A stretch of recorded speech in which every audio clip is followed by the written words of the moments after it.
चलो बच्चों कंटिन्यू करते हैं अपन अपनी जो एक्सरसाइज नंबर 2 थी, जो प्रीवियस क्वेश्चंस की जो आपको दिए थे कि भाई प्रीवियस ईयर के क्वेश्चंस जो अपन ने करे थे PYQs, तो कंटिन्यू करते हैं। सबसे पहले स्टार्ट करते हैं क्वेश्चन नंबर 1।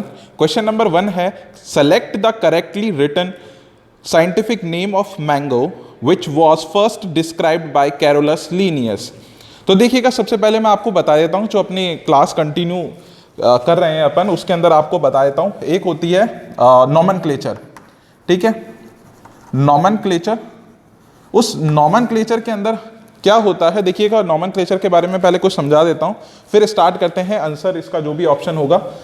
देखिएगा नॉमेनक्लेचर क्या होता है। नॉमेनक्लेचर का मतलब होता है किसी का नाम देना, मतलब नामकरण। अब ये नामकरण का मतलब क्या होता है, देखो कोई भी इंडिविजुअल स्पीशीज हो सकती है, ठीक है। जैसे मान लो कि एक होता है मैंगो, तो मैंगो के अंदर क्या होता है, उसकी वेराइटीज अलग अलग होती है।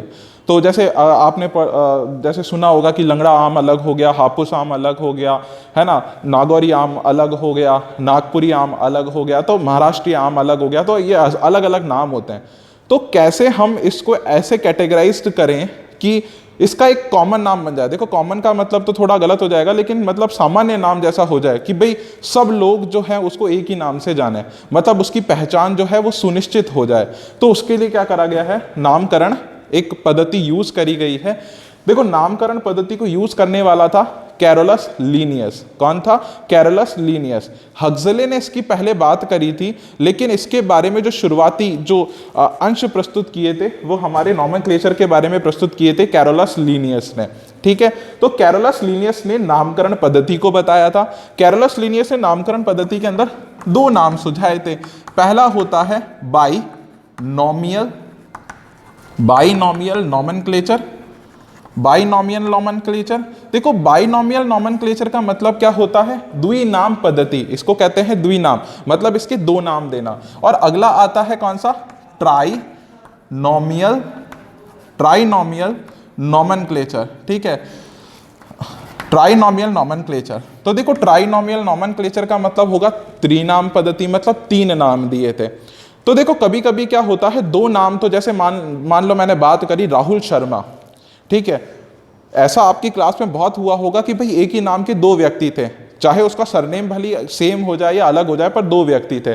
जैसे बात करी कि दो नाम में क्या होता है, जैसे मैंने बात करी राहुल शर्मा, तो राहुल शर्मा जो हो गया वो क्या हो गया, सेम हो गया, मतलब दो नाम हो गए उसके। उसी तरह से कोई दूसरा कॉमन पर्सन और था जिसका नाम क्या हो गया, राहुल शर्मा।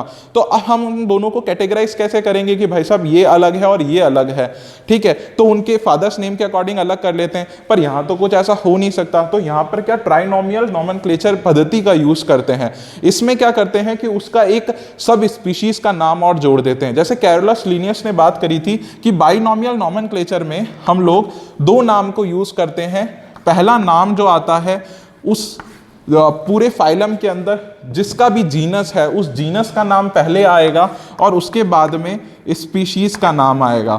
उस पर्टिकुलर फाइलम के या डिवीजन के जीनस का नाम पहले लिखा जाएगा और उसके बाद उसकी स्पीशीज का नाम लिखा जाएगा। इसको याद करने के लिए याद रखिएगा जीएस का मतलब घनश्याम से इसको याद रखिएगा कि जीएस मतलब genus, ji stands for genus, S stand for the species. अगर ट्राइनॉमियल नॉमेनक्लेचर का मतलब होता है कि अगर जी और एस दोनों अगर सिमिलर आ रहे हैं किसी सिंगल इंडिविजुअल के लिए, तो वहां पर उसका जी एस याद कर लेना है आपको। जी एस का मतलब क्या होता है, G stand for the genus, S stand for the species, और एस अगेन एस जो आ रहा है उसको हम लोग बेटा करेंगे सब स्पीशीज, ठीक है। तो इसका कुछ एग्जाम्पल से हम लोग याद करते हैं। जैसे मैंने आपको बताया हमारे दे रखा है यहाँ पर मैंगो, ठीक है। मैंगो के बारे में बात करते हैं कि भाई मैंगो क्या होता है। तो मैंगो का जो साइंटिफिक नेम होगा वो बाइनॉमियल नॉमेनक्लेचर से कैसे लिखेंगे, जीनस का नाम होता है मेंजीफेरा और उसके बाद में आ जाता है इंडिका, ठीक है, मेंजीफेरा इंडिका, ठीक है। अगर इंडिका तो है इंडियन स्पीशीज है इसकी, अगर आपको पता नहीं है स्पीशीज तो आप लोग मेंजीफेरा स्पीशीज के नाम से इसको पूरे को हम स्पीशीज भी लिख सकते हैं। तो मेंजीफेरा जो उसका जीनस होता है और स्पीशीज मतलब जो इस पर्टिकुलर इंडिविजुअल की स्पीशीज थी उसका नाम लिखने में आ जाता है। उसी तरह से याद रखेंगे, जैसे बात करें होमो सैपियंस, ठीक है, होमो सेपियंस, होमो सेपियंस की बात करेंगे। देखो होमो सेपियंस जो होता है वो किसका, मानव का नाम है, लेकिन ये रिलेट करता है हमारे एंसेस्टर से। किससे रिलेट करता है, हमारे एंसेस्टर से रिलेट करता है। तो इसको पूरा हम लोग है ना, जैसे हमारे एंसेस्टर, जैसे आपको पता है कि वानर रहे थे, तो आपको पता है कि उससे रिलेट कर रहा है, तो मतलब मानव की और हमारे एंसेस्टर का दोनों का नाम एक ही हो गया। तो हम लोग मानव को कैसे कैटेगराइज कर सकते हैं या उसका नाम बता सकते हैं, तो हम लोग उसकी सब स्पीशीज को यूज करते हैं, जिसमें हम वापस लिख देते हैं कि ये नाम जो है वो है सेपियन। तो नाम बन जाता है होमो सेपियन। सेपियन जो होता है वो हमारे मानव का एक वैज्ञानिक नाम है, जबकि केवल होमो सेपियन जो था वो हमारे एंसेस्टर का नाम आ जाता है। तो इस तरह से क्या होता है, नॉमेनक्लेचर पद्धति को हम लोग यूज करते हैं। तो आई होप कि आपको समझ में आया होगा बाइनोमियल नॉमेनक्लेचर और ट्राइनोमियल नॉमेनक्लेचर क्या होता है। अब आता है कि भाई इसको लिखा कैसे जाता है, उसी पर हमारा क्वेश्चन बेस्ड था। तो देखिएगा क्या होता है,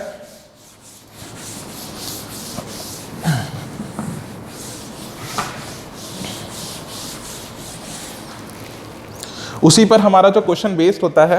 तो देखिएगा सबसे पहले अगर इसका मेथड देखें कि नॉमेनक्लेचर जो होता है वो कैसे लिखा जाता है, ठीक है, इसके कुछ नॉर्म्स होते हैं। तो नॉर्म्स आप लोगों को याद रखने हैं। पहला तो चीज होती है कि अगर जीनस लिखा जाएगा तो जी कैपिटल लिखा जाएगा। जीनस अगर उसका लिखा जाएगा तो जी कैपिटल लिखा जाएगा। उसके बाद सब कुछ जो होगा वो कैसा होगा, स्मॉल लेटर्स में होगा। मान लो जीनस का, जैसे मान लो अगर हम बात करें किसी भी, जैसे होमो सेपियंस की बात करते हैं, तो होमो का जैसे जीनस जो है, मान लो मानव का जो जीनस है वो होमो है, तो एच बड़ा लिखा जाएगा और बाकी सब जो होंगे वो कैसे लिखे जाएंगे, छोटे लिखे जाएंगे। उसके बाद आपको पता है दूसरे नंबर पे भाई स्पीशीज लिखी जाएगी, लेकिन स्पीशीज में एस जो होगा वो कैसा होगा, छोटा होगा। तो ये स्पीशीज हो गई। कैसे लिखते हैं, होमो सेपियंस की एस छोटा लिखा जाएगा और ये यहां पर क्या होगा, ये लिख दिया होमो सेपियंस, मतलब छोटा लिखा जाएगा। केवल पूरे नाम में दो वर्ड यूज होंगे। पहले वर्ड में क्या लिखा जाएगा, उसका मेन एच जो होगा वो कैसा लिखा जाएगा, कैपिटल लेटर में, मतलब फर्स्ट लेटर कैपिटल लेटर होगा और बाकी सारे स्मॉल लेटर्स होते हैं। देखो ये लैटिन जो मेथड यूज करते हैं, इसको लैटिन लिरिक के अंदर इसको लिखने की कोशिश करते हैं। तो लैटिन जो होता है वो कैसा लिखा जाएगा भाई, तिरछे। देखो अपने पास तो कुछ ऐसा है नहीं, तो हम लोग तो हमारी नोटबुक में लिखते हैं। तो इसको लिखने के लिए कंप्यूटराइज मेथड यूज करा जाता है, फॉन्ट यूज करे जाते हैं, लेकिन हमारे पास ऐसा नोटबुक में होता नहीं है। तो इसको हम लोग क्या करते हैं, कुछ ऐसे तिरछे अक्षरों में लिखने की कोशिश करते हैं, ठीक है। इसको हम ऐसे तिरछे अक्षरों में लिखने की कोशिश करते हैं और नीचे इसके क्या कर देते हैं, अंडरलाइन कर देते हैं। तो आपको पता लग जाना चाहिए कि ये इसका क्या है, कोई साइंटिफिक नेम है। नेक्स्ट बात करते हैं, जीनस हो गया, स्पीशीज हो गया, लैटिन वर्ड्स मतलब लैटिन फॉन्ट में लिखा जाता है, इसको तिरछे अक्षरों में लिखा जाता है। फर्स्ट लेटर हमेशा बड़ा होता है, कैपिटल लेटर होता है। उसके बाद में क्या होता है कि जो भी इसका डिस्कवर्ड, जो भी इसने बताया है इसके बारे में, जैसे लीनियस ने बताया था, किसने बताया था, लीनियस ने बताया था। तो देखो इस नाम के आगे जैसे मान लो कि मैंजीफेरा इंडिका होता है ना, तो जैसे मैंजीफेरा इंडिका की बात करेंगे हम, तो मैंजीफेरा इंडिका जो होता है वो तो नाम मैंने एज इट इज लिख दिया। ये वाला देखो अक्षर देखो मैंने छोटा लिखा है स्मॉल लेटर में। साथ में यहाँ पर क्या होता है, LINN लिखा जाएगा। क्यों, क्योंकि भाई इसके बारे में हमें किसने बताया, लीनियस ने बताया। तो उसका नाम जरूर मेंशन करा जाएगा और ये बड़े अक्षरों में लिखा जाएगा, ये ध्यान रखना है। तो ये पूरा नाम इसका बन जाता है, ठीक है। इस तरह से इसका पूरा नाम होता है। क्वेश्चंस देखते हैं। क्वेश्चन में देखो फर्स्ट आपका जो फर्स्ट दे रखा है ऑप्शन के अंदर, उसमें पूरा नाम लिखा हुआ है मैंजीफेरा इंडिका। पर पॉइंट टू बी नोटेड कि दूसरा वर्ड है उसमें फर्स्ट लेटर जो है वो कैपिटल दे दिया, जबकि हमने बोला है दोनों वर्ड में सबसे पहले जो वर्ड आता है उसका लेटर जो होगा कैपिटल होगा, बाकी सारे स्मॉल लेटर होंगे। तो फर्स्ट ऑप्शन गलत होता है। नेक्स्ट बात करते हैं मैंजीफेरा इंडिका कार्लिन। तो कार्लिन कुछ भी नहीं होता ऐसा कुछ करके, तो कार्लिन जो है वो कुछ भी नहीं होगा, इसका आंसर ये पूरा गलत हो जाएगा। नेक्स्ट बात करते हैं, दूसरा आता है मैंजीफेरा इंडिका लीन, LINN, लीनियस वाला लीन लिखा हुआ है, इसको रोक के रखिएगा। डी ऑप्शन चेक करते हैं, मैंजीफेरा इंडिका, वही लेटर कैपिटल लेटर दे दिया सेकंड वाले वर्ड का, तो ये गलत हो जाएगा। तो ऑप्शन जो होता है वो हमारा हो जाता है थर्ड वाला। तो फर्स्ट वाला जो क्वेश्चन था हमारा, जो फर्स्ट वाला हमारा क्वेश्चन था, उसका जो आंसर होता है वो हमारा कौन सा होता है, सी। तो आप लोग देखिएगा कि सी जो है इसका आंसर होगा। क्यों? क्योंकि ये हमारे पूरे नॉर्म्स को फॉलो कर रहा है, जो भी मेथड हमने दिए थे। नेक्स्ट बात करते हैं सेकंड वाला, which of the following is against the rule of ICBN। अब आप लोगों को बता दूं भाई ICBN क्या होता है।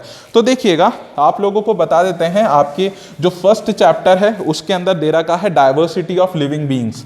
ठीक है, डाइवर्सिटी ऑफ लिविंग वर्ल्ड, आप लोग ऐसे ध्यान रख लेना भाई, डाइवर्सिटी ऑफ लिविंग वर्ल्ड लिखा होगा। ठीक है, अब डाइवर्सिटी ऑफ लिविंग वर्ल्ड में उसमें एक ध्यान रखना, जैसे डाइवर्सिटी जो होती है वो क्या होती है भाई, आनुवांशिकी रूप से अगर किसी निश्चित समय पर, किसी निश्चित स्थान पर आकारीय, बाहरीय, आनुवांशिक रूप से अगर वहां पर क्या मिलता है, विभिन्नताएं मिलती है, उसको हम लोग क्या कहते हैं, जीवों में विभिन्नताएं मिलती है, उसको क्या कहते हैं, डाइवर्सिटी या विविधता कहते हैं। ठीक है, विविधता कहते हैं। ठीक है, ये वाला हो जाएगा आपके पास में। अब इसी में बता रखा है कि इस पूरे संसार में, देखो एनसीईआरटी की बात करेंगे, ये क्वेश्चन आ सकता है कि इस पूरे संसार के अंदर कितनी जैव विविधता पाई जाती है, तो किसी ने विविधता किस स्तर पर होती है। अब ध्यान रखना, मैंने आप लोगों से अगला जो सेशन करवाया था इससे पिछले वाला, उसमें आपसे पूछा था कि भाई इवैल्यूएशन जो होता है उस पीसीओ फंगस में से, मतलब किंगडम में से या स्पीशीज में से, कहां पर इवैल्यूएशन जो होगा वो सबसे ज्यादा होने के चांसेस होते हैं। तो डार्विन ने बताया था इंटर स्पेसिफिक लेवल, मतलब इंटर स्पीशीज लेवल के ऊपर क्या होता है, सबसे ज्यादा डाइवर्सिटी पाई जाती है। तो उसका जो आंसर होगा वो क्या होगा, स्पीशीज लेवल होगा। ठीक है, वही बात करते हैं कि यहां पर पूरे संसार के अंदर ऐसा कहा था, जॉन मेयर ने कहा था कि इस पूरे संसार के अंदर लगभग 1.8 से लेकर 1.9, और अगर हम लोग हमारे एनसीईआरटी सेकंड +2 की बात करेंगे तो उसमें जब आप डाइवर्सिटी की बात करोगे इकोलॉजी के अंदर, तो वहां पर जॉन मेयर ने 1.7 बिलियंस के बारे में बात कर रखा है। भाई 1.8 टू 1.9 बिलियन जो स्पीशीज होती है वो इस संसार में पाई जाती है। तो देखो 1.8 टू 1.9 बिलियन स्पीशीज पाई जाती है। तो स्पीशीज, हर स्पीशीज एक दूसरे से, और सेल ऑर्गेनाइजेशन के वे के अंदर, अगर क्लासिफिकेशन के वे के अंदर, न्यूट्रिशन वे के अंदर, या फिर रिप्रोडक्शन वे के अंदर एक दूसरे से कैसी होती है, अलग अलग होती है। तो ये ध्यान रखना है, जॉन मेयर ने बताया था जैव विविधता, मतलब इसके बारे में डाइवर्सिटी, बायोडाइवर्सिटी के बारे में बताया था कि 1.8 लगभग बिलियन। ठीक है, फेसबुक कभी देखते हो तो आपको पता लगेगा मिलियन बिलियन क्या होते हैं। तो 1.8 से लेकर 1.9 जो होता है वो बिलियन स्पीशीज पाई जा सकती है इस पूरे संसार के अंदर, पाई जा सकती है, कोई ने गिनी नहीं है। ठीक है, 1.7 बिलियन जो था वो बाद में वो +2 की एनसीईआरटी के अंदर मेंशन करा गया है, और जबकि ये +1 के अंदर जो था वो हमारे बताया गया है, ये ध्यान रखना। ठीक है, इतनी सारी स्पीशीज हैं, इनको पहचानेंगे कैसे? तो इनको पहचानने के लिए हम लोग क्या यूज करते हैं, हमने क्या करा है, इनको एक ऑर्गेनाइजेशन बना दी। उस ऑर्गेनाइजेशन का काम क्या होता है कि इस प्रकृति के अंदर जितने भी वनस्पतियां हैं, जितने भी इस प्रकृति के अंदर मान लो कि जूलॉजिकल ऑर्गेनिज्म है, तो उन सब का क्या होता है, एक नाम मतलब एक डिसाइड करने के लिए क्या होता है, एक ऑर्गेनाइजेशन बना दी जाती है, तो उसको कंट्रोल करती है, उसका एक पर्टिकुलर डाटा अपने पास में लगती है। तो उसी तरह से क्या होता है, इसमें क्वेश्चन को देखते हैं हम लोग। क्वेश्चन नंबर जो 2 था, which of the following is against the rule of ICBN। देखो ICBN के रूल्स क्या होते हैं भाई, इसका ICBN का फुल फॉर्म मैं बता देता हूं। ICBN का फुल फॉर्म मैं बता देता हूं। देखो इसका मतलब क्या होता है, Indian code for botanical nomenclature. तो international code for botanical nomenclature, mistake हो गया, international code for botanical nomenclature. उसी तरह इंडियन वालों की भी बना रखी है, क्योंकि वैरायटीज जो होती है, जैसे आम की वैरायटीज जो होती है वो हमारे इंडिया में सबसे ज्यादा होती है, और आप लोगों को पता लगेगा कि लगभग आम की हमारे पास में लगभग हजारों की तादाद में वैरायटीज मिलती है। कभी आप पढ़ना स्पीशीज लेवल के ऊपर जो डाइवर्सिटीज मिलती थी, 3 प्रकार की डाइवर्सिटीज होती है, अगर आप लोग +2 के अंदर पढ़ेंगे तो international code for botanical nomenclature है, वैसे ही इंडियन के लिए भी कोड होता है। ठीक है, वो मुझे ध्यान में रह गया था। तो international code for botanical nomenclature मतलब वनस्पतियों का जो नामकरण है वो इसके अंदर, शाखा के अंदर किया जाएगा। तो पहला चीज होता है hand written scientific name should be underlined. भाई हाथ से लिखोगे तो अंडरलाइंड करोगे, बिल्कुल सही है। हमको देखना है कि भाई अगेंस्ट है, मतलब इसको नेगेटिव वे में बात करनी है। सेकंड ऑप्शन देखते हैं, every species should have a generic name and a specific epithet मतलब क्या होता है कि भाई इसका हर किसी का एक अपना एक जीनस होगा और अपनी एक स्पीशीज होगी, ठीक है, वो देखते हैं क्या होता है। नेक्स्ट बात करते हैं, scientific names are in Latin, पढ़ा है हमने, लैटिन लिरिक में लिखा जाता है, एंड शुड बी मतलब इटैलिक लैंग्वेज में, इटैलिक फॉन्ट में इसको यूज करते हैं। तो इटैलाइज्ड होता है क्या? ये बिल्कुल होता है, तिरछे अक्षरों में लिखा जाता है, लैटिन लिरिक में लिखा जाता है, ये भी होगा हमारा। नेक्स्ट बात करते हैं, generic and species name should be written starting with a small letter. Generic and species जो भी उसका नाम होता है should be written with small letters. क्या आप लोगों को पता है कि भाई उसका जो नाम होता है पूरा का पूरा स्मॉल लेटर्स में लिखा जाता है क्या? नहीं लिखा जाएगा। आपको पहले ही बता चुके हैं कि जो फर्स्ट नाम होगा वो कैसा होगा, उसका फर्स्ट लेटर होगा, फर्स्ट वर्ड जो होगा वो कैसा होगा, उसका कैपिटल लेटर होता है, और उसके बाद में सारे के सारे क्या होते हैं, छोटे होते हैं। तो बस इसका आंसर क्या हो जाएगा आपका, भाई इसमें बताया गया है कि पहला तो सही है कि हैंड रिटन में अंडरलाइन कर देंगे, दूसरा बताया है कि एक मतलब every species should have a generic name, भाई प्रत्येक जातियों का क्या होता है, उसका एक वंश का नाम होता है, बिना वंश के कैसे आ सकती है। उसके बाद में बात करते हैं कि साइंटिफिक नेम को लैटिन में और इटैलाइज्ड में लिखा जाता है, भाई इटैलिक वर्ड फॉन्ट में यूज करा जाता है। नेक्स्ट बात करते हैं, generic and species name should be written starting with a small letter. Starting कैसे हो सकती है, जब आपको बताया कैपिटल लेटर में होती है। तो सेकंड वाला जो हमारा क्वेश्चन था उसका जो आंसर हो जाता है वो क्या हो जाता है, डी। तो हम लोग डी के साथ में जाएंगे। नेक्स्ट बात करते हैं, match the item given in the column 1 with those in a column 2 and select the correct option given below. मतलब इसके अंदर क्या होता है कि पहला हम लोग देखते हैं कॉलम 1 और उसके अकॉर्डिंग देखते हैं कि भाई इसके सामने जो लिखा हुआ है उनमें से कौन सा मतलब ऑप्शन जो हो रहा है इसकी सूटेबल है। तो पहले देखते हैं हर्बेरियम। अब आपको हर्बेरियम के बारे में बताया था, अब आपने पढ़ा हो तो आप लोगों को पहले ही बता देता हूं कि हर्बेरियम क्या होता है। अगर कोई इस सीरीज को डायरेक्ट देख रहा है तो देखिएगा, क्वेश्चन नंबर हम लोग बात करते हैं हमारे थर्ड की, ठीक है।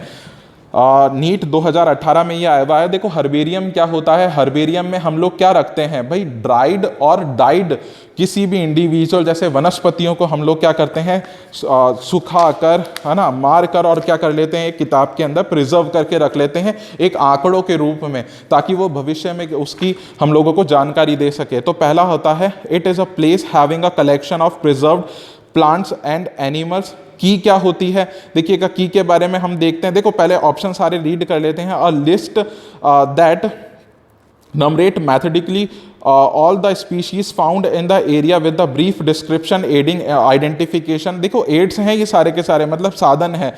उसके बाद करते हैं, is a place where dried and a preserved plant specimen mounted on the sheet are keeped. Third option मुझे मिल चुका है। देखा इसके अंदर लिखा हुआ है एक प्लेस होता है जहां पर हम ड्राइड और डाइड जो होते हैं प्लांट्स स्पीशीज को या स्पेसिमेंस, या स्पेसिमेंस का मतलब होता है नमूने को, क्या कर सकते हैं, माउंटेड कर सकते हैं on the sheet are keeped, मतलब किसी शीट के ऊपर रख सकते हैं।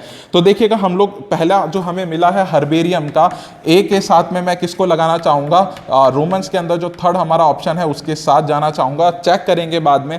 नेक्स्ट लिखा हुआ है की क्या होती है। अब आपको पता है की क्या होती है, की जो होती है वो एनालिटिकल अपोजिट स्टेटमेंट होते हैं, उस अकॉर्डिंग क्या करते हैं हम किसी भी, देखो की का मतलब अगर किसी ने नहीं समझा है तो वापस समझा देता हूं। की का मतलब क्या होता है कि भाई इसमें क्या होते हैं, बहुत सारे ऐसे स्टेटमेंट्स होते हैं, कपलेट्स होते हैं। मान लो ए है और बी है, ये एक स्टेटमेंट होगा, ये एक स्टेटमेंट होगा। मान लो मेरे पास में कोई चीज है ये वाली, मुझे पता करना है भाई ये कैसी है, तो ये पहले लिख देता है कि भाई ये राउंड है ना, और ये बता देता है लीनियर है, तो मैं चला जाता हूं राउंड है। भाई एक एक चीज के ऊपर स्टेटमेंट पे जाता हूं, ये दोनों एक दूसरे के अपोजिट हैं, इनको कपलेट कहते हैं, दो स्टेटमेंट हमेशा दिए जाते हैं। अब इसके ऊपर जाएंगे तो ये बोलेगा कि ऑप्शन नंबर जो होता है वो आपको 1 चुनना है या 2 चुनना है, इसमें भी 2 कपलेट होते हैं। जैसे इसने बोला है कि साहब ये व्हाइट कलर का है और अगला बोलेगा येलो कलर का है, तो मैं अगर मेरे को व्हाइट कलर दिख रहा है तो व्हाइट के साथ जाऊंगा। अब व्हाइट के भी क्या होते हैं, 2 स्टेटमेंट आ जाते हैं, उसके ऊपर मान लो कि मेरे को स्टेटमेंट ये वाला करेक्ट लग रहा है तो मैं इसके ऊपर टिक लगाऊंगा। ऐसे एक एक स्टेप करते करते मैं इंडिविजुअल इसकी जानकारी को प्राप्त करता जाऊंगा कि वो कहां से रिलेटेड है, क्या क्लासिफिकेशन है। तो की हमारी उसमें सहायता करती है, ठीक है। नेक्स्ट बात जो हमारा की के बारे में बात कर रहे थे, देखो collection of preserved plant and animal, plant और एनिमल को कहां पर प्रिजर्व रखा जाता है, प्लांट और एनिमल को प्रिजर्व रखा जाता है कहाँ पर, म्यूजियम के अंदर, है ना, म्यूजियम के अंदर प्रिजर्व करके रखा जाता है। जैसे कभी आप म्यूजियम जाने की, कभी आपको कहीं आप गए होंगे तो आपको पता लगा होगा कि भाई म्यूजियम में क्या रखा जाता है। तो देखो कभी कभी ऐसे किसी फॉर्मोलिन के अंदर, फॉर्मोलिन क्या होती है, कुछ एक ऐसी फ्लास्क होता है, उसके अंदर फॉर्मोलिन जो होती है, फॉर्मेल्डिहाइड जो होता है उसके अंदर डाल के, और जैसे मान लो फ्रॉग हो गया, स्नेक हो गया, कोई दूसरे लिविंग ऑर्गेनिज्म हो गए, उसको वहाँ पे स्पॉट में रखकर प्रिजर्व करके रखा जाता है, भविष्य में उसको किसी दिखाने के लिए, स्टडी में यूज करने के लिए, तो ऐसे रखा जाता है उसको। ठीक है, नेक्स्ट देखते हैं कि भाई ये तो म्यूजियम से, फर्स्ट ऑप्शन जो था वो म्यूजियम से रिलेटेड है। तो उसके बाद बात करते हैं भाई हमारा जो सी जो ऑप्शन है वो किसके साथ जा रहा है, फर्स्ट के साथ में जा रहा है, क्योंकि इसको रखा जाएगा। नेक्स्ट बात करते हैं की का, देखो इसके अंदर क्या होता है, की का मतलब क्या होगा, a list that numerate methodically all the species found in the area with brief description aiding identification. हाँ हो सकता है, लेकिन फोर्थ ऑप्शन को टैली कर लेते हैं। A booklet containing a list of characters and their alternate, alternate आते ही आपको पता लग जाएगा कि अपोजिट बात कर रहा है, एक के बाद एक की बात कर रहा है, which are helpful in the identification of various taxa. मतलब वेरियस टैक्सा को क्या करता है, हम लोगों की समझने में सहायता कर देता है। तो देखो इसका मतलब क्या हो जाएगा इसका, तो पहला देखो इसके अंदर बात करते हैं कि अगर हम ए नंबर के साथ हर्बेरियम के साथ में जाएंगे तो कौन सा ऑप्शन जो होगा वो इसके लिए सूटेबल होगा। तो देखो सबसे पहले कि हम लोग बात करते हैं हर्बेरियम, हर्बेरियम ए नंबर का था, हर्बेरियम के साथ में हम थर्ड नंबर वाला चूज कर रहे थे। ठीक है, उसके साथ में हमने सी वाले के साथ म्यूजियम के अंदर फर्स्ट वाला चूज करा था। देखो कहीं पे दिख रहा है क्या, हाँ बी ऑप्शन में मुझे दिख रहा है और डी ऑप्शन में मुझे दिख रहा है। कॉन्ट्राडिक्शन हुआ, अगेन सेलेक्ट करने पड़ेंगे, ऐसे कोई तुक्का नहीं लगा सकते हैं। नेक्स्ट बात करते हैं, अगला वाला देखते हैं भाई की क्या होती है, की एक बुक होती है, तो बी वाले के साथ में हम फोर्थ वाला ऑप्शन, तो हाँ मुझे दिख गया है बी वाला ऑप्शन सही जा रहा है। और लेकिन लास्ट वाला भी मैच कर लेते हैं, जो म्यूजियम वाला भी सही है। बी की वाले के लिए किस साथ में क्या होता है, लिस्ट ऑफ किस हो चुका है ये वाला, तो बी वाला तो फोर्थ वाला ऑप्शन है। देखो इसने बिल्कुल कॉन्ट्राडिक्शन डाला है हमारे, और देखो इसके अंदर तीसरा वाला मतलब हर्बेरियम के अंदर तीसरा वाला ऑप्शन बिल्कुल सही है। और उसी तरह से अगर हम लोग बात करें कि सेकंड वाला की वाले के लिए जो है बुकलेट है कंटेनिंग मतलब अल्टरनेट है। नेक्स्ट वाला बात करते हैं सी वाले के लिए जो है वो फर्स्ट वाला बिल्कुल सही है म्यूजियम के लिए, और इसका ऑप्शन होगा डी। क्या होगा इसका ऑप्शन, डी होगा। तो ध्यान रखना इसका ऑप्शन क्या चला गया, डी चला गया। देखो अगर आप लोगों को मान लो इसके अंदर अगर कुछ आंसर में कोई दिक्कत हो तो आप लोग मतलब उस कॉलम के अंदर हमसे पूछ सकते हैं, जहाँ पे भी आपका डाउट कॉलम होगा वहाँ पे आप जाके इस क्वेश्चन को डाल सकते हैं। देखो आपको अगर आंसर की मिलेगी तो उसकी वो गलत मिलेगी, उसमें देख लेना एक बार कि भाई आप लोगों का क्या होगा, तो चेक कर सकते हैं आप। ठीक है, नेक्स्ट बात करते हैं हम लोग क्वेश्चन नंबर 4 की बात करते हैं। क्वेश्चन नंबर 4 होता है, देखो ऐसे क्वेश्चंस जो होते हैं ना वो गलत होने के चांसेस बहुत रहते हैं। क्यों, क्योंकि देखो इसके अंदर पूरा कॉन्सेप्ट डाला है। ठीक है, अब आप लोगों को जब पूरे कॉन्सेप्ट क्लियर होंगे, जैसा मैंने आपको पढ़ाया है, तो वैसे कॉन्सेप्ट आप धीरे धीरे पढ़ के और आप क्लियर करते जाएंगे। ठीक है, कॉन्ट्राडिक्शन होता है हर किसी एक छोटे से लेवल्स में। नेक्स्ट बात करते हैं क्वेश्चन नंबर 4। क्वेश्चन नंबर 4 की बात करते हैं। क्वेश्चन नंबर 4 है, the label of herbarium sheet does not carry information on.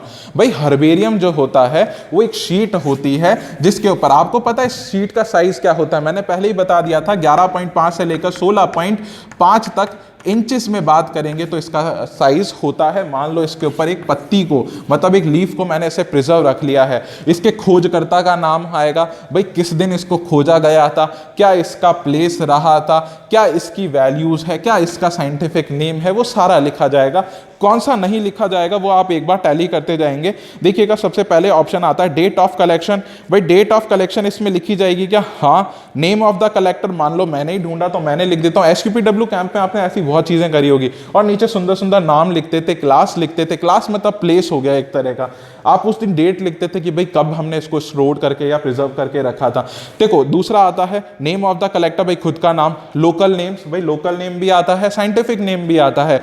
D height of the plant, भाई हाइट ये प्लांट थोड़ी है, प्लांट का पार्ट है, तो कैसे लिख सकते हैं, तो डी ऑप्शन जो होगा वो इसका क्या हो जाएगा, does not carry information on height of plant. तो इसका फोर्थ वाले का जो ऑप्शन होगा वो हमारा क्या होगा, डी वाला होगा। इसको नोट करते हुए चलिएगा। नेक्स्ट बात करते हैं मैच कॉलम 1 टू कॉलम 2।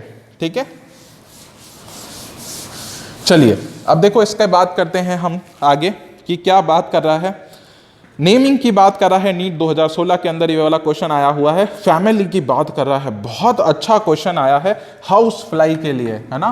किसके लिए आया है? हाउस फ्लाई के लिए आया है। अब आपको इसके बारे में अगर जानकारी प्राप्त होगी तो आप कर सकते हैं, अन्यथा इसके बारे में जानकारी नहीं होगी तो छोड़ कर आएंगे। ध्यान रखना, आप लोगों को थोड़ा सा इसके बारे में बता देता हूं। देखो, हाउस फ्लाई लिख लिया इसके बारे में कि हाउस फ्लाई साइंटिफिक नेम क्या होता है। तो देखो, कभी भी हम लोग बात करते हैं कि हाउस फ्लाई, अगर हम लोगों के, जैसे मान लो कि छोटी सी मक्खी आके हमारे गाल पर बैठ गई, है ना, तो दूर से देखेंगे तो किसी को ऐसा दिखेगा कि भाई उसके तो यहाँ पर तिल है, मतलब मोल है ना। मोल, अगर उसको थोड़ी अपनी ऐसी लोकल लैंग्वेज में बात करें तो ऐसा लिखता है कि मस्सा है, ठीक है। तो इसका नाम देखना ध्यान से कि भाई दूर से किसी पर्सन के ऊपर मक्खी बैठी हुई देखी तो हमें लगा कि वो उसका एक मस्सा मतलब मोल है, तो इसका नाम हो जाता है बेटा मस्का।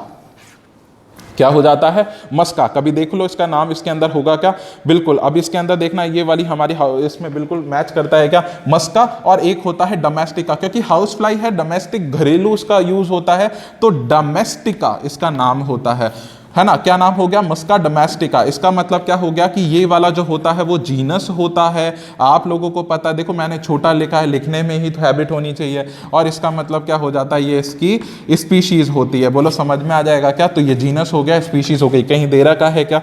नहीं दे रखा है भाई, ये तो आगे की बात करता है। पीसियो। देखो, मस्का डोमेस्टिका जो होता है वो इसकी क्या होती है? ये इसकी जीनस हो गया, ये इसकी स्पीशीज हो गई, ठीक है। तो आप लोगों को पता होना चाहिए किंगडम। किंगडम के बाद में आता है फाइलम, PCO, फंगस। ये दोनों तो हमें पता है, हमें ये नहीं पता है। बोलो समझ में आ जाएगा क्या? तो देखना, हमेशा किसकी बात करते हैं भाई? एफ की बात करते हैं, फैमिली की बात करते हैं। म्यूसिडी इसकी फैमिली होती है। देखो, कभी भी आप लोगों को नाम के अंदर CIDAE, म्यूसिडी, EAE, AE जहां मिलेगा वहां उसकी फैमिली होती है, तो म्यूसिडी इसकी फैमिली होती है। मस्का की फैमिली बनती है क्या? म्यूसिडी। तो देखो ऑप्शन नंबर जो है वो उसका थर्ड वाला, तो फैमिली के अंदर हमारे, देखो यहां लिखते चलेंगे कि इसके ए वाले के साथ में क्या आ जाता है? थर्ड वाला ऑप्शन जो था वो कॉलम मैच कर रहा था, ठीक है। नेक्स्ट बात करते हैं म्यूसिडा के बाद में हम लोग चलते हैं। देखो, म्यूसिडा के साथ में अगर हम लोग चलेंगे तो अगर म्यूसिडा के बाद में चले, देखो यहां पर मैच करते हैं ऑर्डर जैसे डिप्टेरा तो हो नहीं सकता, उससे पहले इंसेक्टा आ जाएगा, ठीक है। तो इस तरह से हम लोग अगर बात करते हुए चलेंगे तो देखो, पहला हो गया हमारा फैमिली हो गया। फैमिली के बारे में आपको बता दिया कि इसको याद रखने की ट्रिक, जो म्यूसिडी AE जो होता है वो आना चाहिए। देखो, ऑर्डर जो होता है उसके नाम के आगे थोड़ा भड़कीला सा नाम होता है, जैसे जैसे टेरा, एरा, है ना। तो इस तरह से इसका नाम आना चाहिए। देखो कहां पर मिलेगा? टेरा, तो मुझे मिला है डिप्टेरा के अंदर। किस में मिला है? डिप्टेरा। एरा आ रहा है ना, तो यहां पर इसका लिख देंगे भाई कौन सा नाम होता है? डिप्टेरा। टेरा आ रहा है तो इसके नाम से आपको पता लग जाएगा कि भाई इसका नाम जो होगा वो, ऑर्डर जो होगा वो इसका क्या होगा? टेरा नाम से कोई प्रोनाउंस होना चाहिए। क्लास की बात करते हैं। देखो, क्लास जो होता है वो उससे एक ऊपर चले जाओ, क्लास की जो बात करते हैं उसमें क्या हो जाएगा? इंसेक्टा।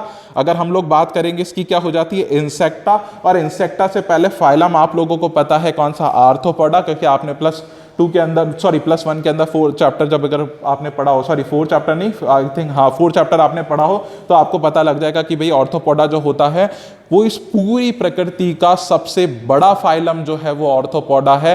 लगभग 70% कीट जो होते हैं वो इसके अंदर, पूरे दुनिया के अंदर जो 70%, मतलब जो भी लिविंग ऑर्गेनिज्म इस दुनिया में मौजूद है उसका 70% आर्थ्रोपोडा फाइलम के अंदर बैठा हुआ है, तो सबसे बड़ा है। तो फाइलम हो गया इंसेक्टा, और आपको पता लग जाएगा इसको हम लोग किसके अंदर पढ़ते हैं? किंगडम के अंदर पढ़ते हैं। तो आप लोगों को पता लग जाएगा कि भाई इसका ऑर्डर और इसकी क्लास जो होती है वो कौन सी होती है। तो इसका ऑप्शन जो होगा वो क्या जाएगा?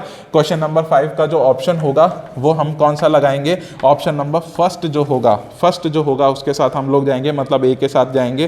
चेक कर लेना एक बार, फैमिली जो होती है वो म्यूसिडी होती है, ऑर्डर जो होता है वो डिप्टेरा होता है, उसी के साथ में जो इसकी क्लास होती है वो क्या होती है? इंसेक्टा होती है, और उसी के साथ में इसका फाइलम जो होता है आर्थ्रोपोडा होता है, और किंगडम जो होता है वो अगर पूछा जाए तो एनिमेलिया लगा कर आना। क्वेश्चन नंबर 6 की हम लोग बात करते हैं। क्वेश्चन नंबर 6 जो होता है वो क्या होता है?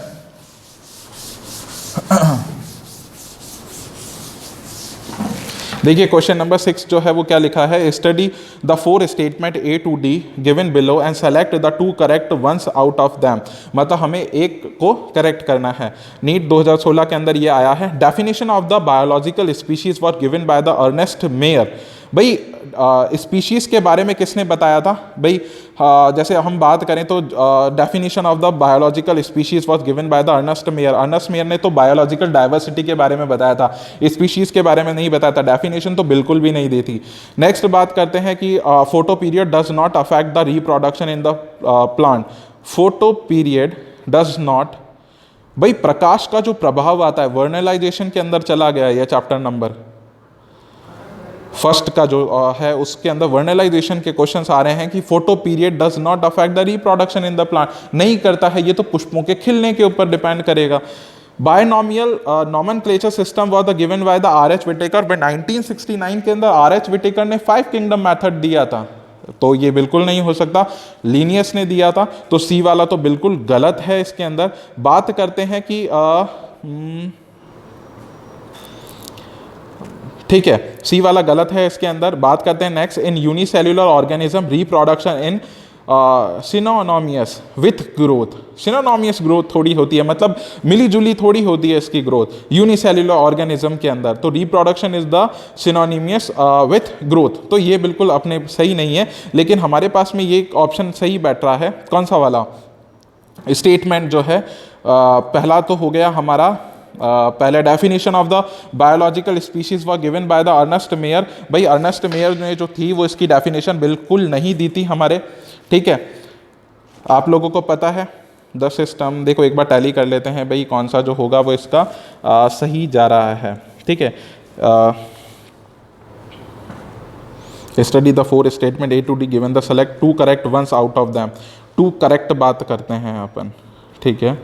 2 करेक्ट बात करते हैं तो definition of the biological species bye given by the, अच्छा इसमें बात करी है बायोलॉजिकल स्पीशीज की, बिल्कुल सही है इसके अंदर कि बायोलॉजिकल स्पीशीज। ध्यान रखना है कि बायोलॉजिकल जो स्पीशीज होती है, देखिए थोड़ा बहुत कंफ्यूजन होगा।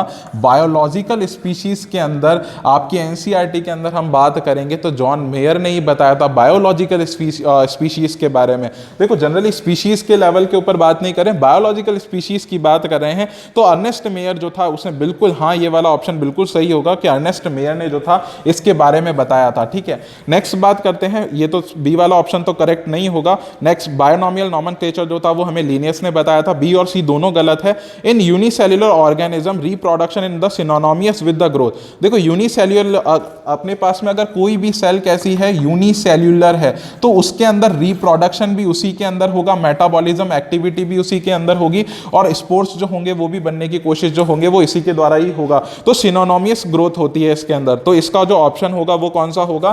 क्वेश्चन नंबर 6 का जो हम ऑप्शन है वो टिक कर आएंगे, कौन सा वाला? इसका सी ऑप्शन है जिसमें लिखा हुआ है ए स्टेटमेंट जो होगा वो डी के साथ में कैसा होगा? करेक्ट होगा, ठीक है। तो ये वाला ऑप्शन जो होगा वो हमारा करेक्ट होगा। नेक्स्ट हम स्टार्ट करते हैं question number 7। nomenclature is governed by the certain universal rule. Which one of the following is contrary to rule of nomenclature? मतलब कौन सा जो होगा उसके नॉमेनक्लेचर को फॉलो कर रहा है। देखो लैंग्वेज थोड़ी सी भारी लिखता है। सबसे पहला ऑप्शन जो होता है the names are written in the Latin are italicised, मतलब इटैलिक में लिखना चाहिए, और इसका जो होता है देखो रिपीट हो रहा है क्वेश्चन, ध्यान रखोगे तो।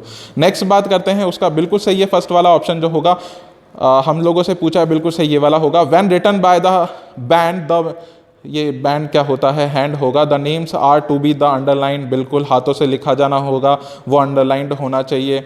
नेक्स्ट बात होता है biological name can be written in any language. भाई हर कोई भाषा में, हिंदी भाषा में लिख सकते हैं क्या?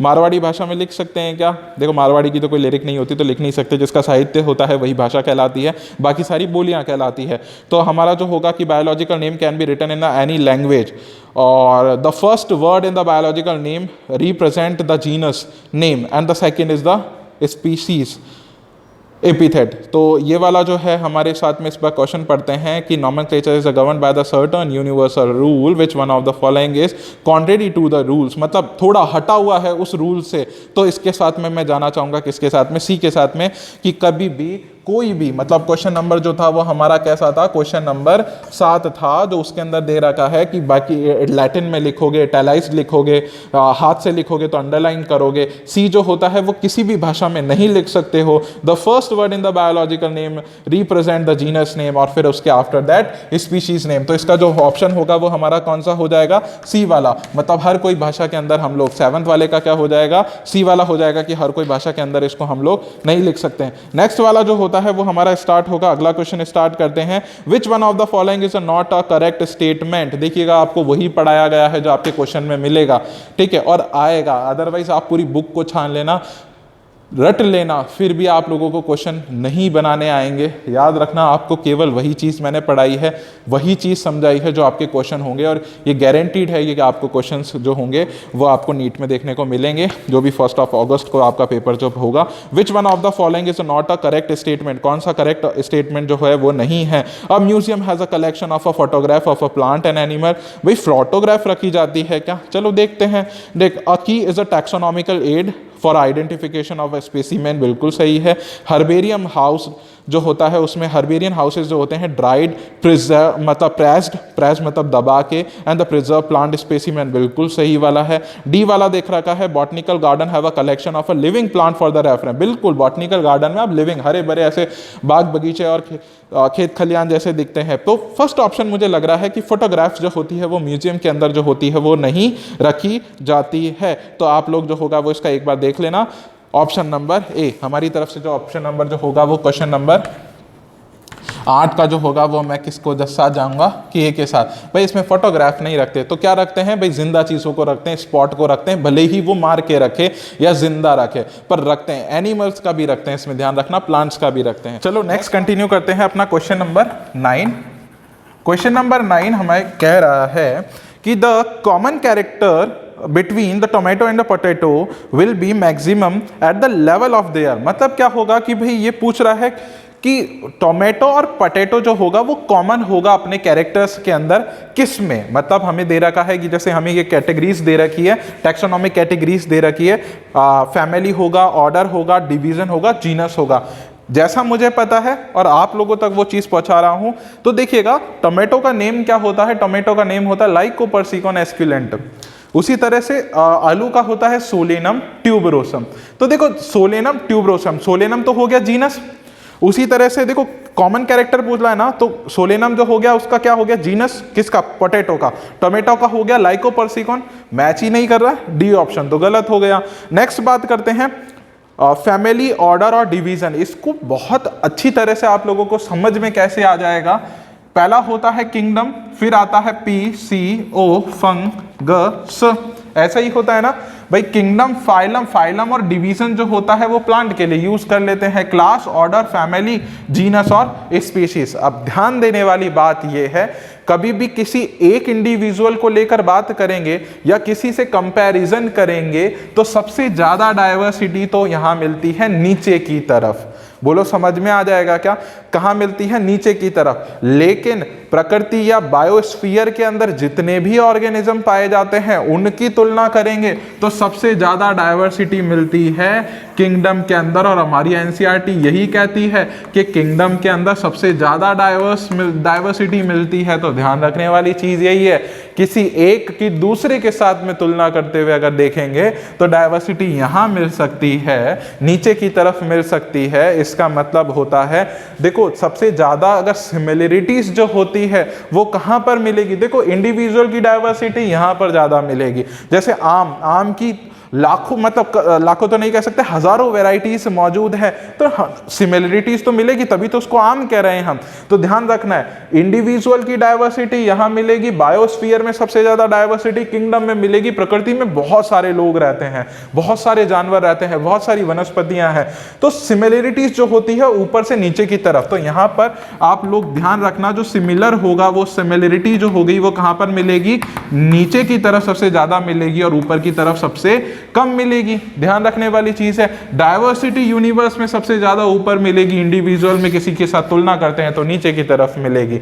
तो सिमिलरिटीज जो होगी ऊपर से नीचे की तरफ जाएंगे। तो सबसे पहला ऑप्शन देखते हैं फैमिली। क्या फैमिली में मिल सकती है क्या, रोक कर रखते हैं अभी। नेक्स्ट की बात करते हैं, फैमिली में मिल सकती है क्या? देखो दूसरी चीज की बात करते हैं, फैमिली। फैमिली के ऊपर कौन सा आता है? O for order. ऑर्डर में मिल सकती है कि देखो ऊपर जा रहे हैं तो सिमिलरिटी घटनी चाहिए, बढ़नी नहीं चाहिए। और उसके बाद में हम लोग नेक्स्ट डिवीजन की तरफ चल जाते हैं तो ठेठ ऊपर की तरफ आ गया। इसका मतलब ये तो सिमिलरिटीज होगी भी नहीं, शो भी नहीं करेगा। नीचे की तरफ आओ तो सबसे कॉमन कौन दिखेगा? फैमिली दिखेगी। फैमिली को टिक करना बेटा। ऑप्शन नंबर 9 के मतलब क्वेश्चन नंबर 9 के साथ में हम लोग किसके साथ में जाएंगे? देखो कौन सी दे रखी है? फैमिली। ए ऑप्शन बिल्कुल करेक्ट है कि ए ऑप्शन जो होगा वो इसका बिल्कुल सही होगा। बिल्कुल ध्यान रख के करना। वापस क्लियर कर देता हूं, समझ में नहीं आया तो किंगडम के अंदर, पूरे यूनिवर्स के अंदर सबसे ज़्यादा डाइवर्सिटी यहाँ मिलेगी। कंपैरिजन करेंगे तो सबसे ज़्यादा डाइवर्सिटी स्पेसिफिक लेवल, जैसे डार्विन ने बात करी थी, यहाँ पर मिलेगी। जैसे डार्विन फिंचेस थी लेकिन विभेद होता गया, म्यूटेंट होती गई वो एक दूसरे के साथ में, तो क्या होती गई? विभेदन आता गया। इसका मतलब एक ही स्पीशीज में वेराइटीज बदलती गई। तो मतलब स्पीशीज लेवल के ऊपर डाइवर्सिटीज जो होगी इंडिविजुअल के अंदर सबसे ज़्यादा मिलेगी और बायोस्फीयर में सबसे ज़्यादा यहाँ पर मिलेगी। सिमिलरिटीज जो होती है ऊपर से नीचे की तरफ जो होती है वो क्या होती है? बढ़ती जाती है। तो सिमिलरिटीज जो होती है सबसे ज़्यादा ऑर्डर से पहले फैमिली आ जाती है, तो फैमिली के साथ में हम लोग जाने की कोशिश करेंगे। ये इसका आंसर था। देखिएगा पहले ही मैं आपको क्लियर कर चुका था, अभी भी यहाँ पर क्लियर हो चुका है। तो होप आप लोगों को क्वेश्चन इस तरह से समझ में आएंगे। नेक्स्ट बात करते हैं क्वेश्चन नंबर 10 की, कि क्वेश्चन नंबर जो 10 है वो हमारा क्या है? क्वेश्चन नंबर 10 होता है, नीट 2012 में आया हुआ है। ठीक है, चलो देखते हैं। Which one of the following organism is the scientifically correctly named and correctly printed according to the international rule of a nomenclature and the correctly describe. सबसे पहले बात करते हैं भाई कौन सी चीज सही कह रखी है, वो बात करेंगे, बाकी कुछ देखने की जरूरत नहीं है। और डरना मत, इतना बड़ा स्टेटमेंट आ जाए उसको देख करके डर लग रहा है ऐसा, केवल ये देखना है कि पूछ क्या रहा है, सही गलत, कंसेप्ट क्लियर है, आंसर पूरा सही जाएगा। Musca domestica the common house fly's name, भाई कॉमन हाउस फ्लाइज का नेम होता है क्या? भाई हाउस लिजार्ड दे दिया इसने। भाई हाउस लिजार्ड का कैसे नाम हो सकता है? और वो भी चीज़ है रेप्टाइल, नहीं हो सकता। मस्का डोमेस्टिका हमने पढ़ा है कि मस्का डोमेस्टिका जो होता है वो किसका नाम होता है? हमारे मस्का डोमेस्टिका हाउस फ्लाइज का नाम होता है, तो हाउस लिजर्ड का हो नहीं सकता। ए ऑप्शन गलत करो।